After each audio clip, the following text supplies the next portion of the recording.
Et si l'on vous démontrait que ce que vous croyez être Noël dans votre esprit n'est pas vraiment ce que Noël est en réalité?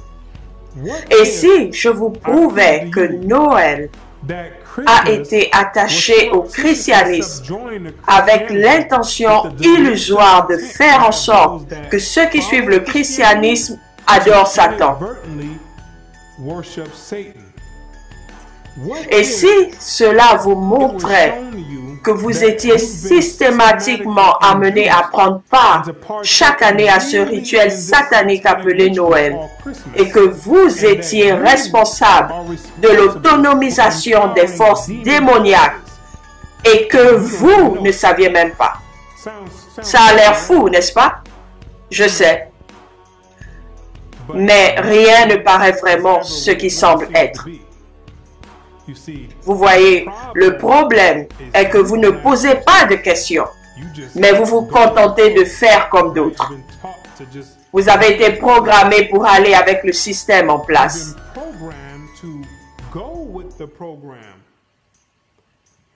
Par exemple, laissez-moi vous poser une question. Pourquoi apportez-vous un arbre dans votre maison le 25 décembre? Qu'est-ce que cela signifie? Qu'est-ce que cela veut dire? Quelle est la raison pour laquelle vous le faites? La réponse est que vous ne savez pas. Permettez-moi de vous poser une autre question. Quelle est la raison pour laquelle vous prenez cet arbre? Vous ne savez pas pourquoi vous l'emmenez dans votre maison et vous le revêtez d'argent, d'or, de divers autres ornements. Qu'est-ce que cela veut dire? Pourquoi faites-vous cela? La réponse est que vous ne savez pas. Pourquoi mettez-vous cette étoile au sommet de cet arbre? Qu'est-ce que ça veut dire? Vous ne savez pas. Pourquoi embrassez-vous quelqu'un sous le gui? Vous ne savez pas. Alors maintenant, cela étant dit, vous devez vous asseoir et écouter pendant quelques minutes afin de comprendre pourquoi vous faites ces choses. Vous pouvez obtenir l'origine de ces choses et ensuite vous pouvez décider consciemment si vous voulez continuer ou si vous voulez vous en passer. Parce que vous avez été naïvement poussé à adorer Satan. Je vais vous montrer exactement comment Satan a infiltré le christianisme avec Noël.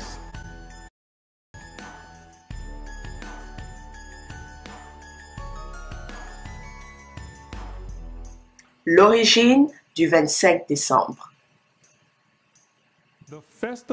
Les fêtes de Rome sont innombrables, mais 5 des plus importantes peuvent être élucidées. Ce jour de Noël, la fête de l'Annonciation, Pâques, la nativité de Saint Jean et l'Assomption. Chacune d'entre elles peut être prouvée être babylonienne. Et d'abord, en ce qui concerne la fête en l'honneur de la naissance du Christ ou Noël, comment se fait-il que le festival ait lieu le 25 décembre? Il n'y a pas un mot dans les Écritures sur le jour précis de sa naissance ou le moment de l'année où il est né.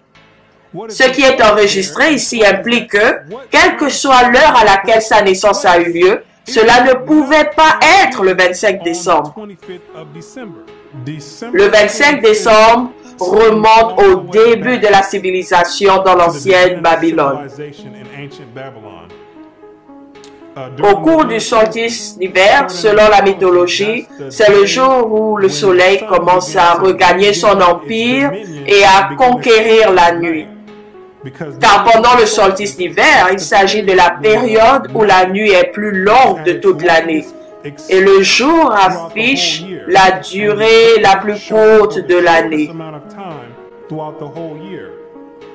Donc, dans un sens, il y a une sorte de bataille mythologique en cours entre le soleil et la nuit. Ainsi, ce qui a succédé au solstice d'hiver, c'est une augmentation graduelle du soleil, allant de son point le plus bas jusqu'au solstice d'été, où il se rend à son point le plus élevé. Les païens ont alors pris cela comme un signe duquel le soleil commençait à reprendre sa domination pendant la nuit. Et ils ont commencé à en faire des divinités. Ainsi, par exemple, vous avez le dieu égyptien Horus, né au solstice d'hiver du 25 décembre. Vous avez le dieu grec Hélios, qui est né au solstice d'hiver du 25 décembre. Vous avez le dieu gréco-romain Apollo, né le 25 décembre. Vous avez le dieu hindou Mitra, qui est également né le 25 décembre. Et vous avez le démon de tous les démons, la divinité nommée par tous après Nimrod, qui, après la mort de Nimrod, fut élevé au titre de Dieu par sa mère Sémiramis et prétendit être devenu le Dieu Soleil. Il est également né le 25 décembre. La vérité cachée. Les érudits savent, et tous les membres de l'élite savent, que le 25 décembre a toujours été utilisé comme un jour païen pour invoquer les esprits et les démons. Il a toujours été utilisé de façon. Alors maintenant, ce qu'ils ont fait, c'est prendre la Bible et l'infiltrer, puis lui donner le nom Christ et obtenir que le monde entier conjure les esprits et donne le pouvoir aux démons le 25 décembre, alors que cela n'a rien à voir avec la naissance de Christ. Au moment où l'ange a annoncé sa naissance aux bergers de Bethléem, ils nourrissaient leurs troupeaux de nuit dans les champs. Maintenant, il ne fait aucun doute que le climat de la Palestine n'est pas aussi rigoureux que celui de ce pays. Mais même là, même si la chaleur du jour est considérable, le froid de la nuit de décembre à février est très pénible. Et il n'était pas coutume pour les bergers de la Judée de surveiller leurs troupeaux dans les champs vers la fin octobre. Ce que la Bible dit, c'est qu'au moment de la naissance du Christ, les bergers nourrissent les troupeaux et les font paître la nuit. Tous ceux qui ont un esprit de discernement peuvent vous le dire, qu'il n'y a aucun moyen pour les bergers d'être dehors pendant l'hiver pour paître le troupeau dans le froid extrême. La Bible ne justifie pas une naissance hivernale. Car il n'y a aucune chance que les bergers soient dehors paissant les troupeaux en plein hiver quand il fait très froid. J'habite en Floride où les hivers sont doux. Et il n'y a aucun moyen, même en hiver, de passer la nuit dehors pour paître le troupeau. Et j'ai des moutons. Il n'y a aucun moyen que je vais aller paître le troupeau. Ils vont devoir attendre jusqu'au matin. À la naissance de Christ, chaque femme et chaque enfant devaient se faire recenser dans la ville à laquelle ils appartenaient. Et certains pour cela faisaient de longs voyages. Mais le milieu de l'hiver n'était pas propice à un tel recensement, en particulier pour les femmes ayant des enfants. Par conséquent, le Christ ne pouvait pas être né dans la profondeur de l'hiver. Et au moment de la naissance du Christ, Marie et Joseph ont dû retourner dans leur ville pour être recensés. Les Romains avaient installé des publicains dans toute la terre d'Israël pour que les Israélites viennent et leur rendent hommage. Il n'y a pas moyen dans le monde pour que les Romains aient établi une période de recensement pendant le mois d'hiver. Parce qu'à l'époque, il n'y avait pas de voiture ni d'endroit où vous pouvez entrer avec un appareil de chauffage. Les gens devaient marcher à tout moment et n'avaient pas de radiateur. Donc, en plein hiver, lorsqu'il fait très froid, ce ne serait ni avantageux ni opportun de faire venir tout le monde pour obtenir un recensement dans la ville.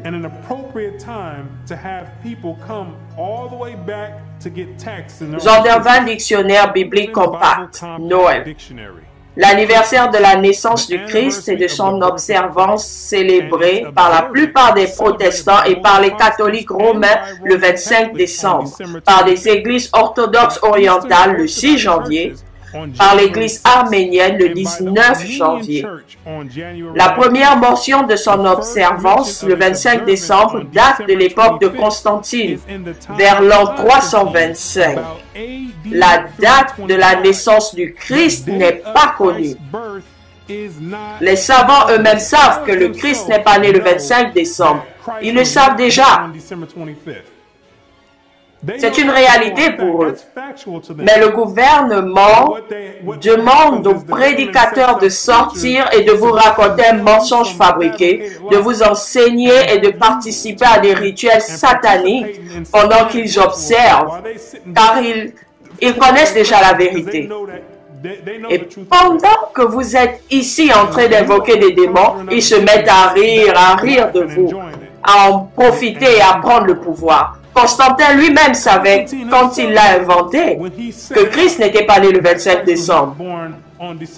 Il savait que c'était un rituel païen qui était transmis des Babyloniens aux Égyptiens jusqu'aux Grecs, aux Romains.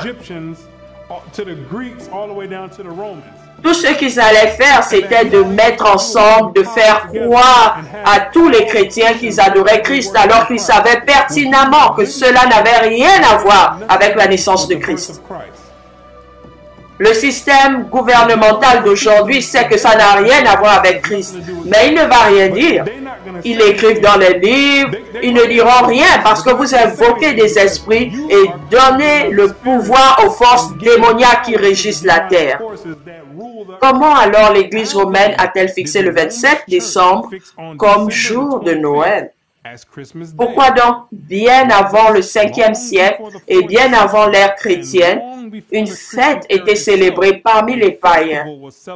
À cette époque précise de l'année, en l'honneur de la naissance du fils de la reine des cieux babyloniens, pendant le temps des Romains, ils ont eu une célébration pendant le même temps de décembre appelée les Saturnales,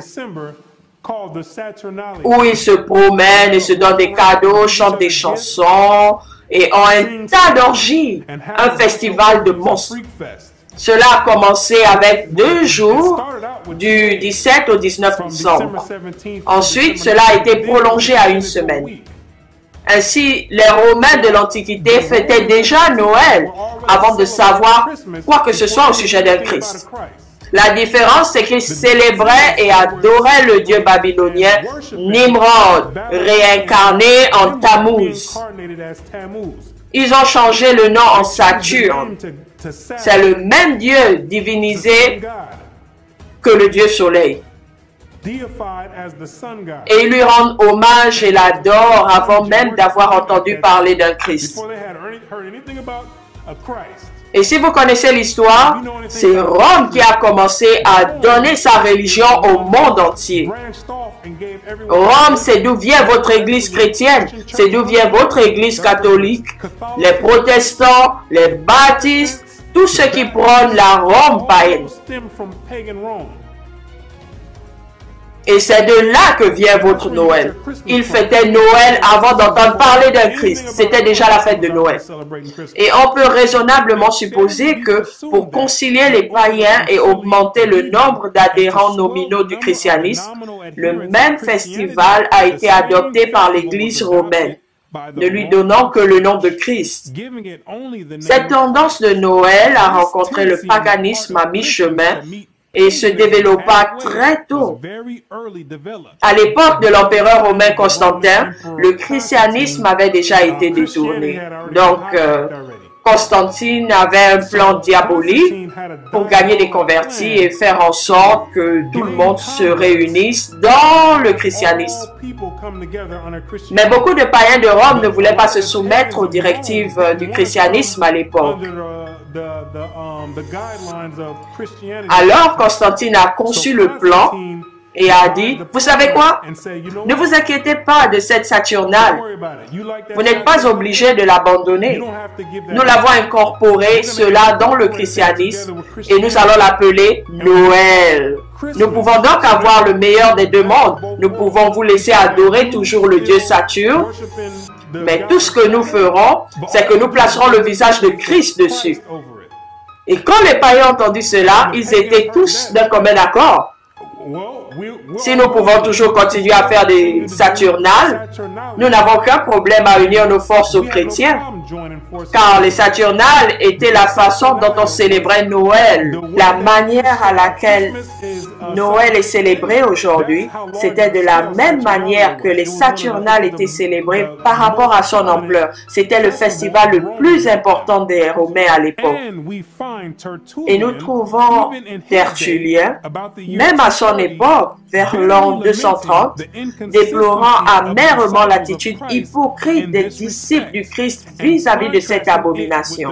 Et cela contraste avec la stricte fidélité des païens à leur propre superstition. Par nous, dit-il, qui sommes étrangers au sabbat, aux nouvelles lunes et aux fêtes, jadis acceptables pour Dieu, les Saturnales, la fête de janvier, les Brumalia et la fête des mères sont désormais fréquentés. Les cadeaux du jour de l'an sont faits avec le vacarme et les sports et les banquets sont célébrés avec tumulte. Oh, combien plus fidèles sont les païens pour leur religion qui prennent un soin particulier à ne pas adopter la moindre solennité de la part des chrétiens. Quelques hommes droits s'efforcent d'arrêter le cours des choses, mais malgré tous leurs efforts, l'apostasie perdurera jusqu'à ce que l'Église, à l'exception des petits, reste soit submergée par la superstition païenne. Le christianisme a été déjà fortement infiltré par la ville. Ils ont déjà commencé à changer le nom du culte. Ils l'ont changé du sabbat vendredi et samedi au coucher du soleil. Ils l'ont changé en dimanche. Les Romains l'ont fait. Un autre jour païen. Le Très-Haut a commandé d'adorer le sabbat et c'est ce qu'ils ont fait. Les Israélites l'ont fait à l'époque de Christ. Constantine a fini de le changer et de lui ajouter des jours païens dimanche, culte du soleil. Ils avaient déjà commencé à changer les doctrines. Ils avaient quelques hommes de bien qui en ont fait confirmer la véritable doctrine du Christ et sa véritable essence. Et après un certain temps, le christianisme a été inondé de rituels et coutumes païennes, de sorte que les hommes qui ont défendu la doctrine originale ont fini par être inondés parce que les païens étaient déjà plus nombreux dans l'Église chrétienne. Noël était à l'origine un festival païen, cela ne fait aucun doute. La période de l'année où les cérémonies avec lesquelles elle est encore célébrée prouvent son origine. En Égypte, le fils d'Isis, titre égyptien de la reine des cieux, est né à cette époque même, l'époque du solstice d'hiver. Le nom même par lequel cette fête est communément connue parmi nous, jour de Noël, prouve bien son origine païenne et babylonienne. Noël est le nom chaldéen qui désigne un bébé ou un petit enfant. Et le 25 décembre a été appelé par nos ancêtres païens anglo-saxons jour de Noël ou le jour de l'enfant. Et la nuit qui l'a précédé, nuit de la mère. Bien avant qu'il n'entre en contact avec le christianisme, prouve suffisamment son vrai caractère. L'origine des bougies de Noël. Dans certaines parties de l'Angleterre, les bougies allumées la veille de Noël et utilisées aussi longtemps que durent les fêtes sont allumées de la même manière par les païens à la veille de la fête du dieu babylonien afin de l'honorer. C'était l'une des particularités distinctives de son culte d'avoir à allumer des bougies en cire sur ses autels. L'allumage des bougies. Quand vous et votre famille vous réunissez, souriez, allumez des bougies, oui, ça veut dire quelque chose. L'ancienne coutume babylonienne commémorant et vénérant la naissance de Nimrod, Satan lui-même. Les gens pensent que ces coutumes ont surgi de nulle part, alors qu'elles existent depuis le début des temps et qu'elles ont inondé et ont trouvé leur chemin jusqu'à la société moderne. Les mêmes coutumes sont reprises, mais avec un autre nom. À l'époque, c'était Babylone. Aujourd'hui, c'est la messe avec Christ. C'est la même coutume, le même rituel, la même coutume, le même culte, la même personne. L'origine du sapin de Noël. Le sapin de Noël, une autre coutume et un rituel païen qui remonte à l'ancienne Babylone. C'est le même Dieu qui a fait son chemin jusqu'à la chrétienté. C'est la même divinité. La plupart des chrétiens ne savent même pas que l'arbre de Noël est dans la Bible. Dieu condamne le sapin de Noël. C'est une abomination. Il vous dit de ne pas vous amuser avec en tant que chrétien qui avait lu la Bible. Si vous ne le savez pas, c'est parce que vous ne l'avez jamais lu. La plupart des chrétiens ne lisent jamais la Bible, car s'ils le faisaient, ils sauraient qu'ils ne sont pas supposés avoir affaire à un arbre de Noël ou tout autre type d'arbre. En plaçant des ornements et en plaçant des cadeaux dessous, vous sauriez que c'était une ancienne coutume, une coutume païenne et une doctrine satanique, culturelle, luciférienne. Jérémie 10, 1, 4. Écoutez la parole que l'Éternel vous adresse, maison d'Israël. Ainsi parle l'Éternel. N'imitez pas la voix des nations et ne craignez pas les signes du ciel, parce que les nations les craignent. Car les coutumes des peuples ne sont que vanité. On coupe le bois dans la forêt, la main de l'ouvrier le travaille avec la hache, on l'embellit avec de l'argent et de l'or, on le fixe avec des clous et des marteaux pour qu'il ne branle pas.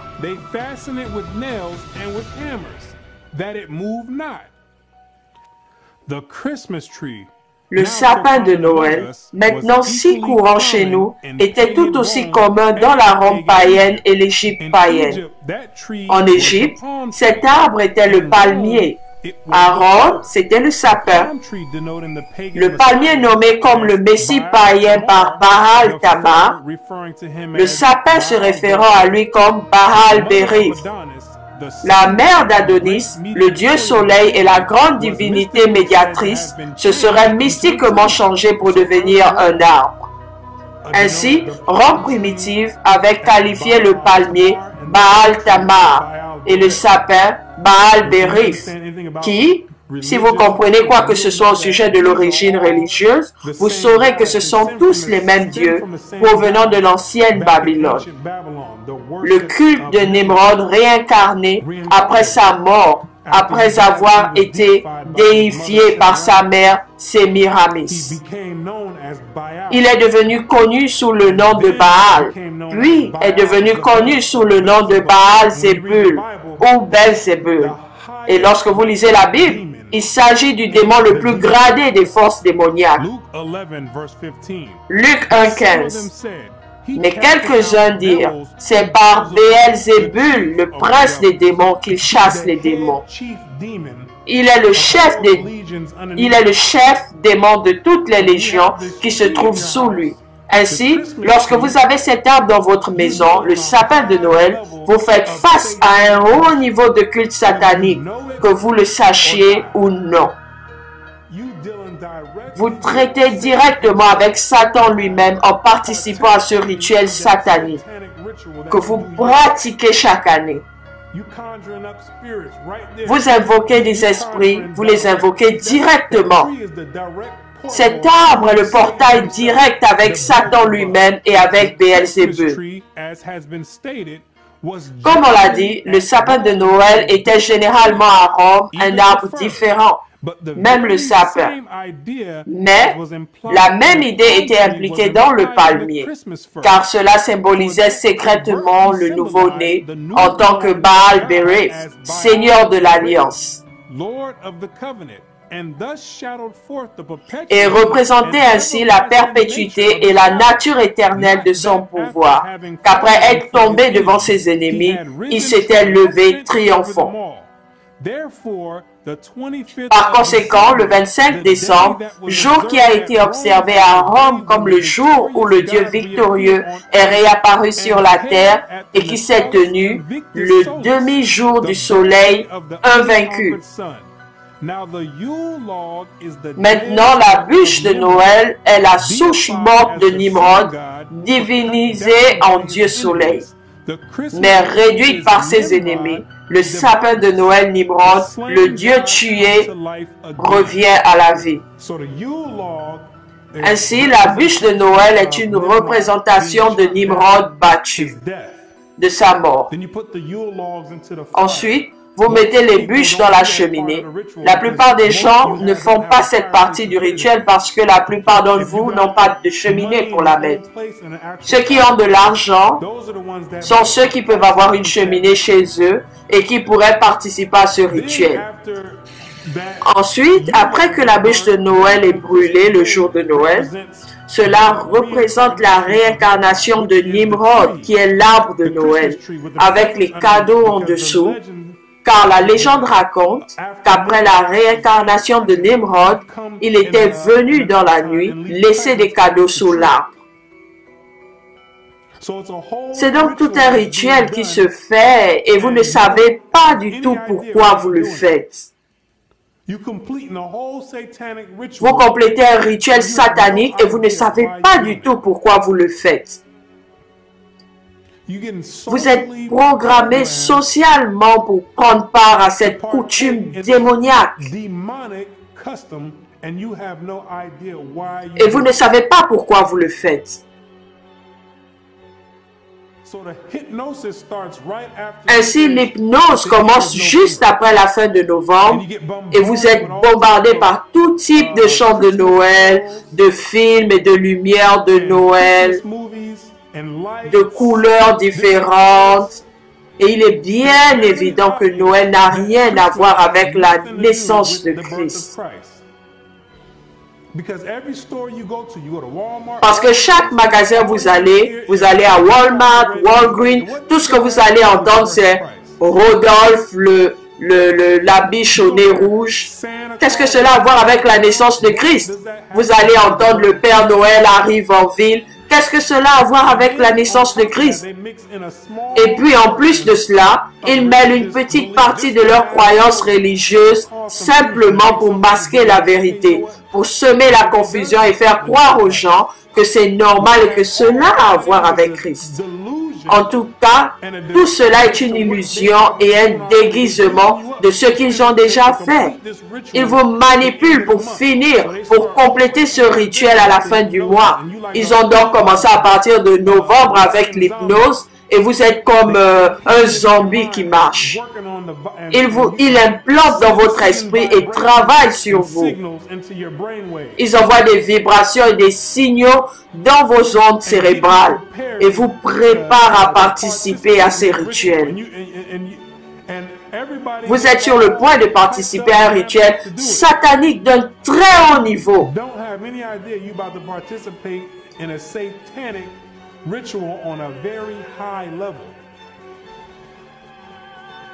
Et les chrétiens parlent d'eux, vont remettre le Christ à Noël.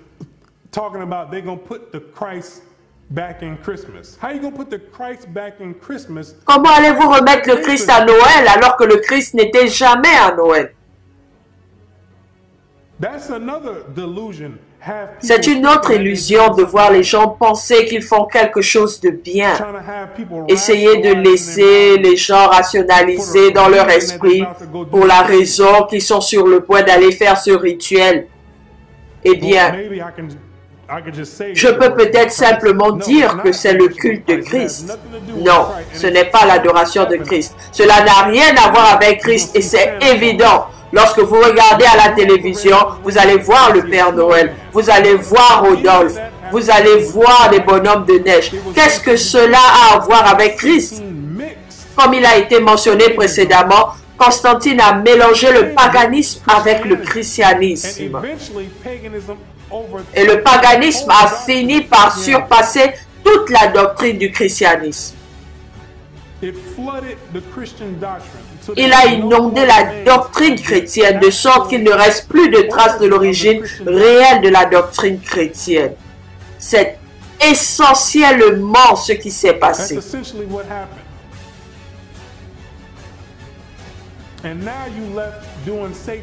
Et maintenant, vous êtes en train de faire un culte satanique. Voilà comment Satan est intelligent. Il va se faufiler jusqu'au christianisme. Et personne ne prendra jamais le temps de regarder et de dire que vous savez quoi? Laissez-moi trouver ce qui ne va pas. Tout le monde cherche Satan quelque part, alors qu'il est ici, qu'il a son siège et son quartier général dans le christianisme. Et il montre à tout le monde. Apocalypse 12:9.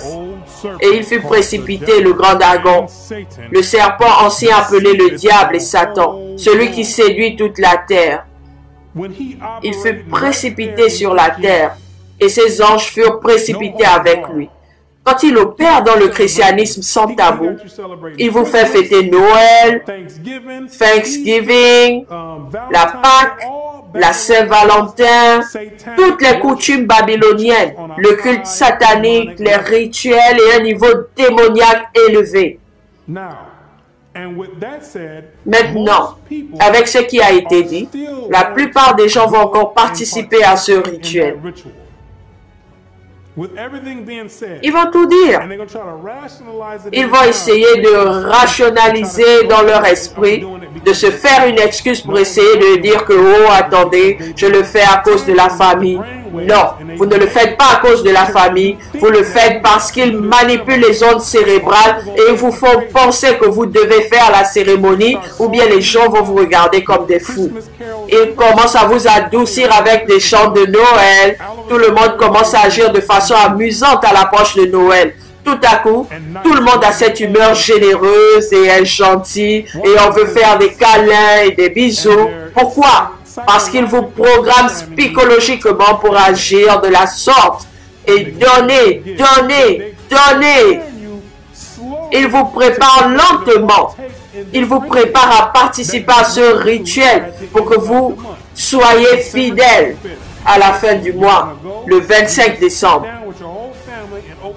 Vous serez là, assis avec toute la famille à ouvrir des cadeaux et vous allez le faire au nom de Satan déguisé en Noël, pensant que c'est un culte au Christ. Quand ça n'a rien à voir avec cela. Tout le monde devient sympa et amical pour la saison des fêtes et de fin d'année. Qu'en est-il du reste du mois? Pourquoi personne n'est vraiment gentil? Parce que Noël est un niveau démoniaque élevé. Et l'élite le sait et vous fait participer à cela. Comme je l'ai dit, la plupart des gens vont encore le faire et c'est bon. Écoutez, si vous voulez aller célébrer Noël et adorer Satan directement à un niveau élevé, cela ne me pose aucun problème. C'est votre problème. Je n'ai rien contre ça. Mais le Dieu très haut,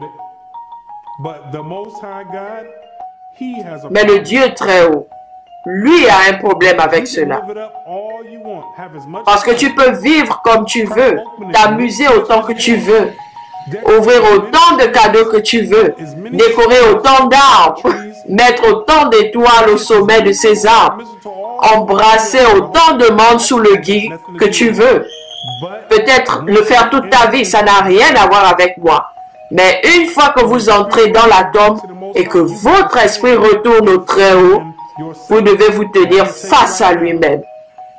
Et je peux vous dire tout de suite que vous ne voulez pas lui faire face en ayant célébré et adoré Satan. Hébreux 10, 31. C'est une chose terrible de tomber entre les mains du Dieu vivant. Parce que tu vas devoir répondre pour ça. Vous serez assis là-bas à répondre de chaque action et de chaque acte que vous avez commis. Vous allez devoir en répondre. Je ne vais pas devoir en répondre, je dois répondre de mes propres actes. 2 Corinthiens 5, 10. Car il nous faut comparaître devant le tribunal de Christ afin que chacun reçoive selon le bien ou le mal qu'il aura fait étant dans son corps. Ceci étant dit, Si vous voulez continuer à adorer et célébrer Noël, qu'il en soit ainsi.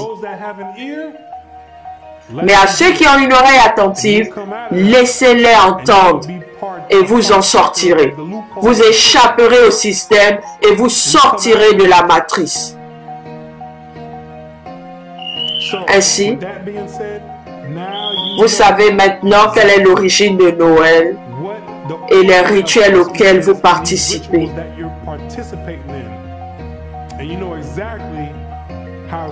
Et vous savez exactement comment Satan a infiltré le christianisme avec Noël. Il est temps de faire un choix.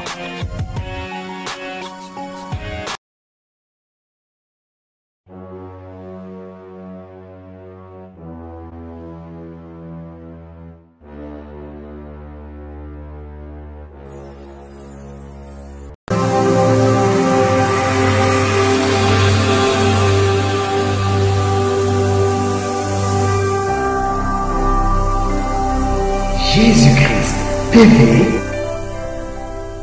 vous connaîtrez la vérité et la vérité vous affranchira.